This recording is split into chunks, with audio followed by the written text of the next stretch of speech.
Day 14 ng impeachment trial ni Vice President Sara Duterte. Isa-isa ang mga pangalang tunog pagkain na tumanggap muna ng confidential funds ng Office of the Vice President. Pati ang mga aktibidad na hindi raw dapat ito pinupondohan. May report si Joseph Moro. Sa isang J. Camote, 200,000 payment of purchase of supplies, 8/11/2023.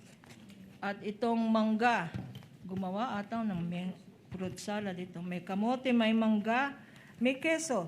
P-1-8-2262, Miggy Mango, for 50,000 pesos. Tunog pagkain ang mga pangalang inisa-isa ni Private Prosecutor Lorna Kapunan. Sila mga nabigyan ng confidential funds si Vice President Sara Duterte batay sa acknowledgement receipts na isinumite ng OVP.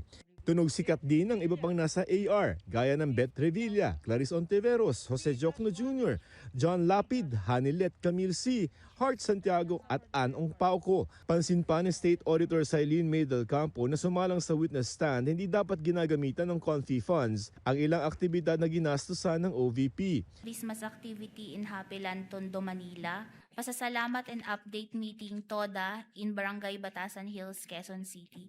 May mga activity tipo dito na pasasalamat, coordination meeting. May mga tree planting po, distribution of wheelchairs, gift giving, medical mission, at iba pong activities ng mga satellite offices po ng Office of the Vice President. Nangyari na ang mga aktibidad bago pa makuha ng OVP ang pondo. Ayon kay Del Campo, bawal yan. Inungkat din ni Del Campo ang sinabi noon sa Kamara ni OVP Special Disbursing Officer Gina Acosta na nagbibigay siya ng pondo sa Head of Security noon ng bise. By the directive po of BP Sara, binibigay niya kay Colonel Raymond Dante Pila Chica, head ng Vice Presidential Security and Protection Group, yung cash advance po for confidential fund. This is a direct violation po ng joint circular, specifically yung item 6.1.1. Kasi po, ang nakalagay dito is hindi po pwedeng ibigay ito ng SDO sa ibang officer po. Dahil dito kaya naglabas ang COA ng Notice of Disallowance sa OVP. Ibig sabihin dapat ibalik ang pondong katumbas ng mahigit 375 million pesos. Sara Duterte, Vice President, may pananagutan. Opo, tama po. Kasi po ito is pondo ng bayan po. Ipinakita rin ang acknowledgement receipts para sa confi funds ng DepEd. Sa panuntunan ng COA, Special Disbursing Officer lamang ang maaari mag-release ng pondo. Sa DepEd, yan si Edward Fajardo noong kalihim nito ang bise. Pero kapuna-puna sa mga resibo na pare-pareho ang petsa ng pag-release ng pondo pero ang mga lugar iba-iba at layo-layo.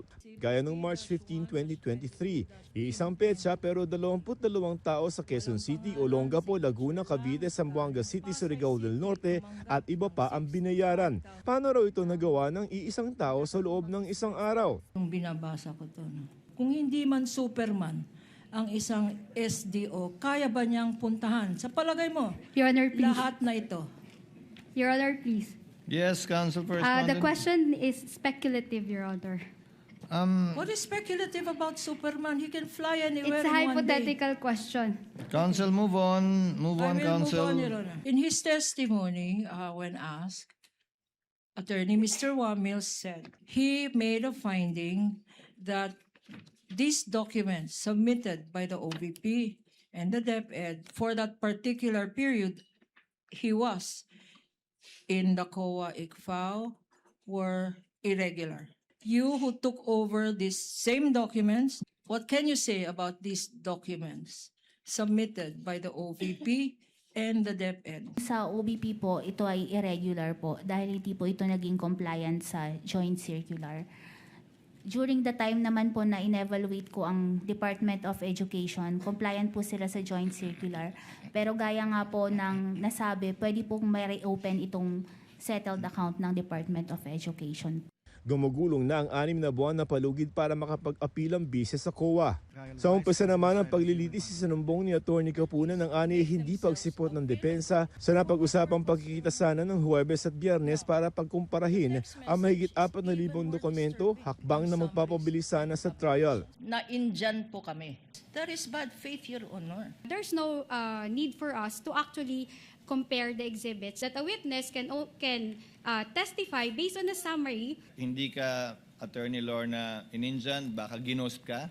Kasi hindi ka sinagot eh. Pero hindi ka ininjan, wala namang pinag-usapan date pa eh. Inignore. Ghost na nga eh. Ghost Ginost, na bago ngayon. ginost. Wag- Joseph Morong, GMA News.